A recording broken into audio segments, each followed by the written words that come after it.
igual manera. Bueno, muy buenas tardes. Primeramente, queremos agradecerle por acceder a esta entrevista, por darnos su tiempo. En esta ocasión le vamos a realizar una entrevista a Rafael Sánchez. Él es un profesional de la rama de la neuropsicología. Por favor, ¿nos puede ayudar presentándose?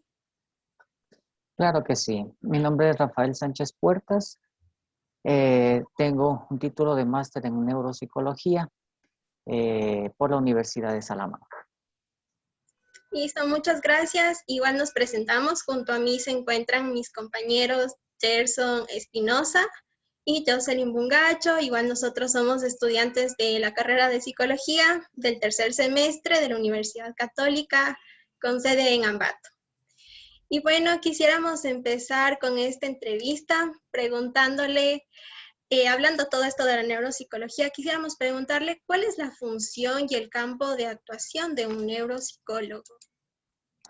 Muy bien. Bueno, para contextualizar un poquito, la neuropsicología se enmarca dentro del amplio mundo de las neurociencias, ¿no? Las neurociencias en general, obviamente, estudian el cerebro, pero la neuropsicología en particular lo que busca es conocer la relación que existe entre las estructuras del cerebro y el comportamiento humano. Es decir, claro, ya se superó aquel momento en el cual se creía que una eh, región específica del cerebro se encargaba solamente de un proceso, de un comportamiento específico, pero se sigue estudiando y se sigue comprendiendo cada vez más que pues hay ciertas estructuras, obviamente, que se especializan más, ¿no? En ciertas funciones, en ciertos comportamientos, pero que de todas maneras el cerebro funciona como un todo, ¿no? Aunque por una cuestión pedagógica se habla, por ejemplo, de memoria, de atención, de lenguaje, pero sabemos que el cerebro está activo todo el tiempo.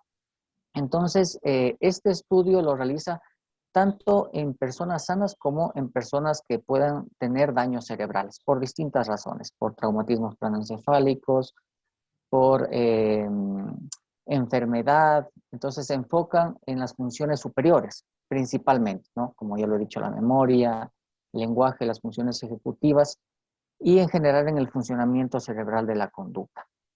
Ahora bien, los neuropsicólogos realizan, para poder estudiar el cerebro, realizan evaluaciones neuropsicológicas, pero también se pueden basar en la neuroimagen, ¿no? Entonces, esa evaluación neuropsicológica es esencial para poder conocer el daño cerebral en el paciente. En las evaluaciones, por ejemplo, se utilizan test para analizar la inteligencia, ya habíamos dicho memoria, atención, las distintas funciones superiores, funciones ejecutivas. Un neuropsicólogo puede también hacer neurorehabilitación, ¿no? Que son procesos centrados en la rehabilitación de pacientes con daños en las distintas funciones. En cada proceso se debe considerar aspectos muy específicos, eh, obviamente la edad del paciente, a qué se dedica, la profesión, incluso la personalidad, ¿no? Y también, aunque puede sonar un poco extraño, pues puede dedicarse a la prevención también de daños cerebrales, no en el sentido de que, pues antes de que la persona se caiga, está ahí un neuropsicólogo para evitar el traumatismo craneoencefálico, sino que existen muchas causas que pueden producir un daño cerebral. Entonces, lo que el neuropsicólogo puede hacer es intervenir en programas orientados a, a la protección de la salud cerebral, como por ejemplo el consumo de drogas, ¿no? Que sabemos que afecta ciertos sistemas dopaminérgicos de nuestro cerebro. Y también, evidentemente, hace investigación sobre el cerebro, pues que a pesar de todo y a pesar de todo el tiempo que pasen, y es mi perspectiva, creo que el cerebro humano, aunque se lo conoce cada vez más, sigue siendo un misterio, ¿no? Entonces, todavía hay muchísimo que investigar, muchísimo que conocer, y a grandes rasgos podríamos decir que eso es a lo que se dedica el neuropsicólogo. Listo, doctor. Y usted justo estaba hablando acerca de las evaluaciones neuropsicológicas. Entonces, Ajá. quisiéramos saber cuál es el proceso de una evaluación neuropsicológica. Muy bien. Bueno, la evaluación neuropsicológica es un proceso complejo, ¿no? y se puede realizar en distintas etapas, en distintas fases. Por ejemplo, se puede hacer una exploración básica, estamos hablando de screening, de cribado cognitivo, y eso se realiza con escalas breves, que son diseñadas para un rastreo, como ustedes conocen, rápido, ¿no? De diferentes funciones cognitivas que permiten detectar, pues, si existe algún tipo de deterioro, ¿no? Pero también existen otras exploraciones generales que son o se realizan con baterías, ¿no? Estas baterías, como sabemos, son conjuntos de pruebas neuropsicológicas. Y al ser un conjunto de pruebas, son estas evaluaciones pues mucho más amplias y evidentemente son estandarizadas, como todas las evaluaciones, todos los test, no solo a nivel de neuropsicología, a nivel general, pues son estandarizados, evalúan también funciones cognitivas, permiten determinar perfil de capacidades alteradas, preservadas, etcétera. También pueden haber exploraciones específicas, ¿no? Que son también extensas, se realizan también con baterías, son seleccionadas dependiendo del paciente, del problema clínico que tenga, por ejemplo, una enfermedad de Parkinson, Alzheimer, se ve que hay una discalculia, que hay una apraxia, una afasia, una agnosia, etcétera, ¿no? Y también pueden haber, obviamente, exploraciones ideográficas, que son, bueno, se llama así porque son diseñadas y planificadas para valorar casos específicos. Entonces, como decía al principio, no es algo sencillo, eh, dado que no vamos a aplicar todas las baterías que existan, porque también ya conocemos que esto puede cansar a la persona, cansar al paciente. Entonces hay que tener conocimiento para poder aplicar, eh, dependiendo de la situación, un tipo de batería, una prueba, un test específico. Listo, muchas gracias. Ujú. Ahora, doctor, en cuanto a las baterías neuropsicológicas, ¿cuáles son las más utilizadas en nuestro país en poblaciones de infantes, adolescentes, adultos y adultos mayores? Bueno, yo la verdad es que no he trabajado específicamente con ciertas poblaciones, ¿no? Eh, pero depende mucho también de que esas, sobre todo, pues que las baterías sean, o de los test sean, eh, que estén adaptados, ¿no? Entonces, hablando de manera general, podemos hablar de distintos subtests, distintos test de distintas baterías. Por ejemplo, para la orientación temporal, para la orientación espacial, se pueden utilizar los subtests de Barcelona. Cuando hablamos, por ejemplo, de la atención, de concentración, podríamos utilizar, por ejemplo, el Train Making Test, retención de dígitos, claves de números del WISE. Cuando hablamos de habilidades espaciales, por ejemplo, de visuoconstrucción, tenemos test de orientación visual de Hopper, de orientación de líneas, eh, reconocimiento de caras, retención visual de Benton. Bueno, no sé si se me está quedando. Bueno, cuando hablamos de praxias, de coordinación y de velocidad manual, pues tareas de control motor de Luria, pruebas de praxias de Christensen. Para memoria, pues obviamente, unas que son muy conocidas, la escala de memoria de Wechsler, la figura compleja de Rey. Para lenguaje y comunicación, test de denominación de Boston, igual sus test de Barcelona. ¿Qué se me está quedando? Razonamiento, ¿no? Comprensión, semejanzas, historietas del WISE, test de formación de conceptos. eh, y bueno, funciones ejecutivas también. Creo que ya había nombrado anteriormente el try making. Tenemos el test de Stroop, ¿no? Fluidez verbal, fluidez de diseños, eh, esta clasificación de cartas de Wisconsin. eh, Incluso también, bueno, existen algunas que son específicas para niños, que pueden ser, por ejemplo, el Cumanes, que permite conocer la madurez neuropsicológica de escolares, el Cumanín, cuestionario de madurez neuropsicológica infantil. Entonces, como digo, existe una amplia gama, ¿no? Y yo creo que sobre todo quienes se dedican, y no es mi caso, pues se dedican sobre todo a la clínica, pues pueden tener un conocimiento mucho más amplio de otras pruebas, a lo mejor también más actualizadas, pero hay, como se dan cuenta, una amplísima variedad de estas. Listo, doctor, muchas gracias. Ahora bien, ¿qué aspectos relevantes se puede considerar en una exploración neuropsicológica?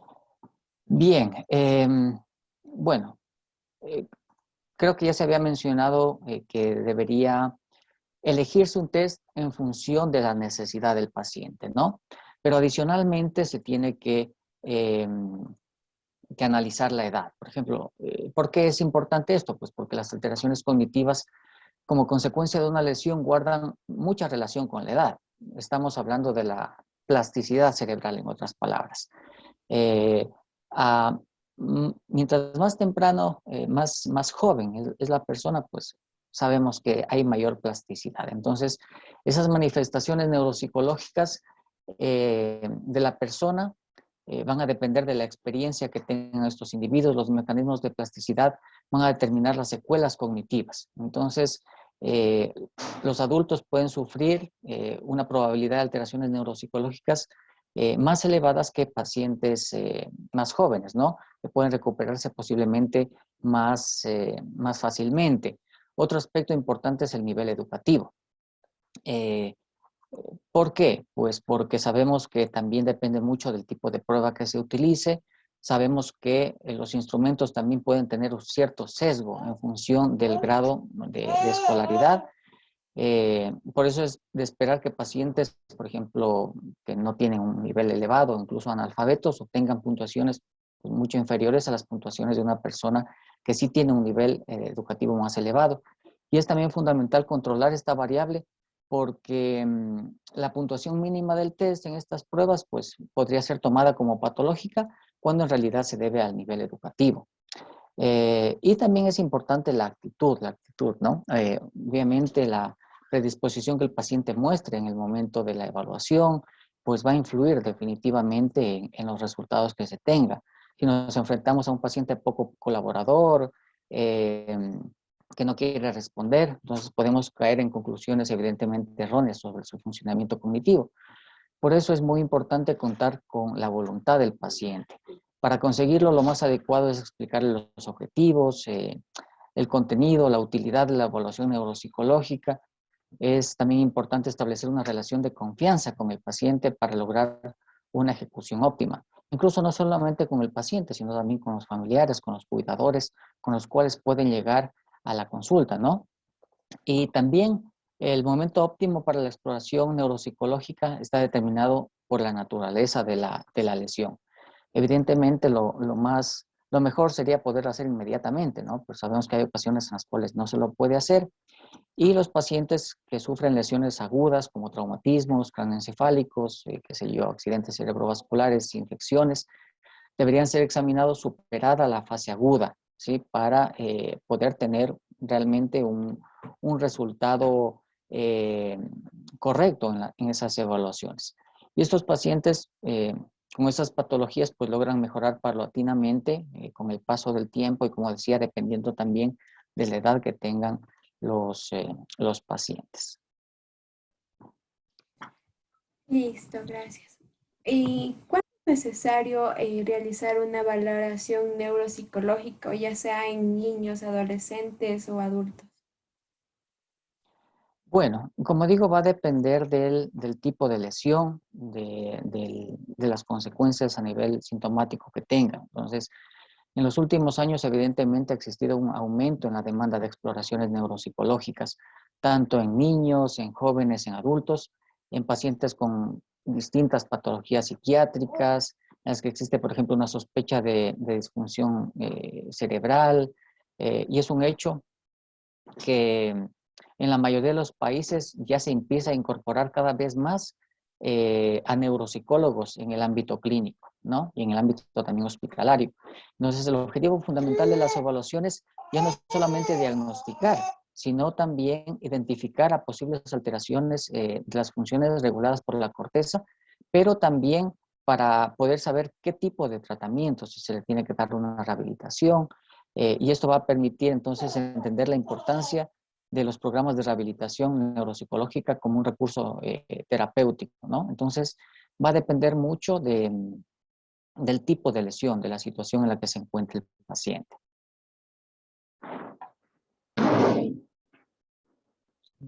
¿Y nos podría comentar en qué consiste una rehabilitación y una estimulación neuropsicológica? Claro que sí. Bueno, en términos de estimulación cognitiva, eh, estaríamos haciendo referencia a toda actividad que está dirigida a mejorar el rendimiento cognitivo de los procesos y de los componentes, por ejemplo, me refiero a las funciones, ¿no?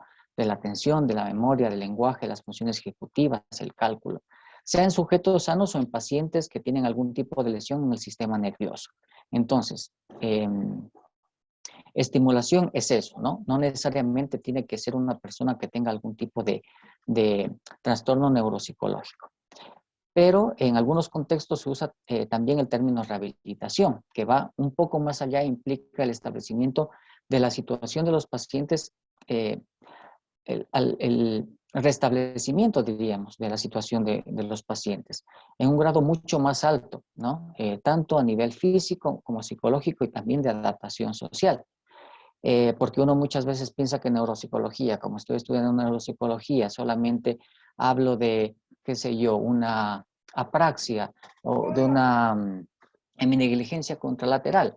Pues evidentemente todo eso le está afectando al paciente en su vida diaria. Entonces tiene que haber una rehabilitación tanto en lo físico como en lo psicológico y en lo social.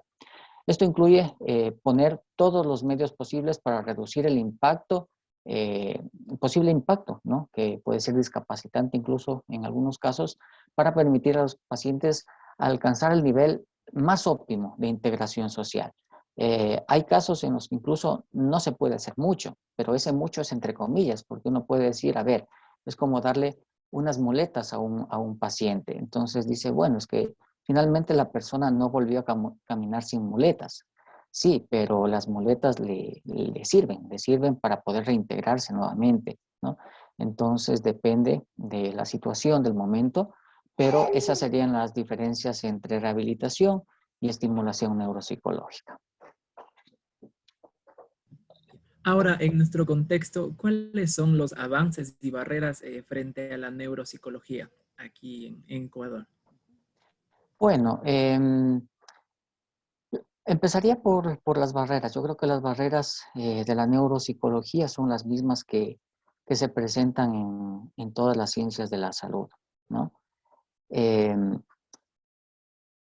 Y bueno, entre los avances, entre las ventajas, si ustedes también tal vez han tenido la oportunidad, hay un artículo, ahora mismo no recuerdo los autores, pero si se busca simplemente neuropsicología en Ecuador, me parece que del año 99, por ahí, de los 90, o un poquito más adelante, se habla de la neuropsicología en Ecuador e incluso se lista a todos los neuropsicólogos que había aquí. Y la gran mayoría eran personas que se habían formado fuera del país. Una de las ventajas, como digo, es que ya se empieza a ver que en el propio país las universidades ya producen, ¿sí? ¿No? Ofertan programas en neuropsicología. Entonces eso es muy bueno. Eh, Eso significa que hay gente formada aquí en el país en neuropsicología y que por lo tanto el campo pues es cada vez más amplio, más conocido y no solamente y no se le excluye a la neuropsicología, ¿no? Porque a veces se puede pensar que eh, me quedo con el neurólogo, me quedo con la evaluación neurológica o me quedo solamente con el psicólogo clínico, cuando en realidad el papel del neuropsicólogo es fundamental. Entonces yo diría que esa es una de las grandes ventajas en nuestro medio, ¿no? Porque finalmente, en cuanto a avances, pues sabemos que ya estamos globalizados y ventajosamente los conocimientos los podemos adquirir, los tenemos independientemente de un país u otro. Está bien, Rafael. Y ahora para finalizar, quisiera que nos comente a manera de un testimonio cómo ha sido su experiencia como docente de neuropsicología. Bueno, antes de hablarles de mi experiencia como docente, yo creo que uno tiene que recordar sus andanzas como estudiante, aunque siendo neuropsicólogo no significa que uno deja de ser estudiante, ¿no? ¿Por qué me encaminé por el mundo de la neuropsicología?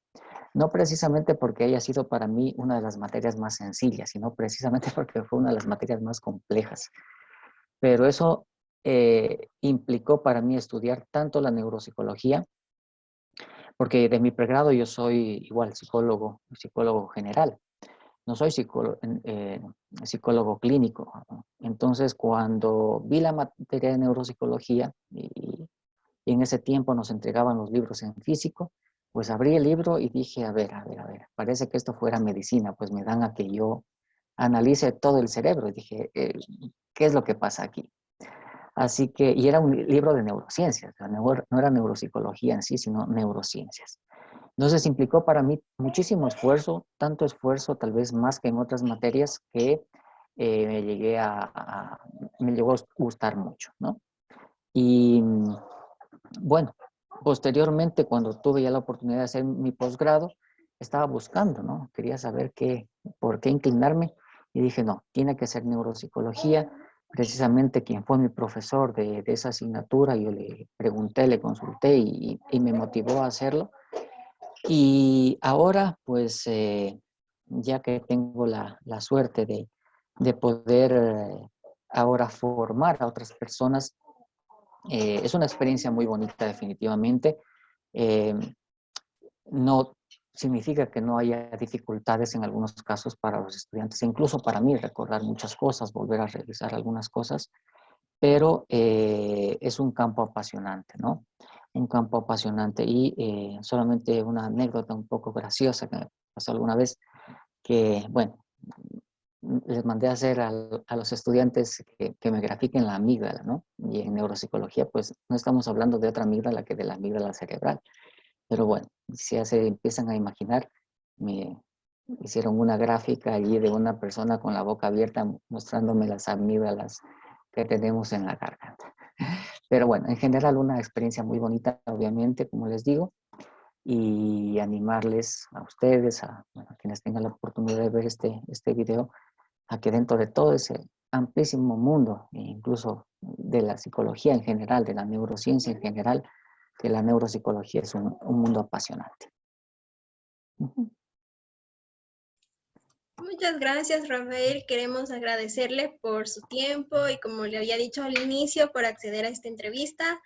Muy interesante cómo le comenzó a gustar esta rama de la neuropsicología y las anécdotas que nos ha conversado, que de verdad sirven de mucho para nuestra formación como estudiantes y en un futuro como profesionales. Muchas gracias y mis compañeros también les va a agradecer. Muchas gracias a ustedes. Sí, Rafael, muchas gracias. La verdad me gustó mucho la última parte. Sí, es verdad que esta no es una materia ni muy fácil, pero tampoco digamos que es tan complicada. Entonces, debería ser un reto para nosotros como estudiantes de psicología y también ustedes como neuropsicólogos una inspiración para cada uno de nosotros. Y nuevamente, muchas gracias. Gracias a ti, Gerson, también.